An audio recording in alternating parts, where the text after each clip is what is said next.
அப்போ என் ஃப்ரெண்ட்ஸ் இல்லையா?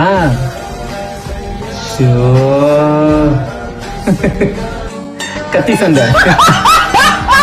அப்பா என் சொல்ல தாங்க உங்களை இன்ஸ்டாகிராம் பக்கம் போனாலே இந்த மாதிரி கண்டென்ட் வச்சுட்டா ரீல்ஸே வருது, என்னன்னே தெரியல. சை ரைட்டு, அவங்களுக்கு இதை பிடிச்சிருக்கு போல இருக்கு இந்த மாதிரி வீடியோ போடுறது, அவங்க போட்டுக்கிட்டு இருக்காங்க. நெக்ஸ்ட் வீடியோ பார்ப்போமா?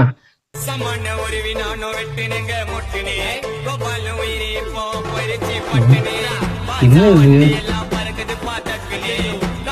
இது பள்ளியில உருண்டுகிட்டே வர்றாரு. எனக்கு மட்டும் ஏன் இந்த மாதிரி ரீல்ஸ் வருது, அதுதான் எனக்கும் தெரியல. எனக்கு மட்டும் ஏன் இந்த மாதிரி ரீல்ஸ் தான் வருது, முதல்ல என்ன ஒண்ணுமே புரியல. அப்பா முடியல ஸ்பார்டன்ஸ் ரீல்ஸ்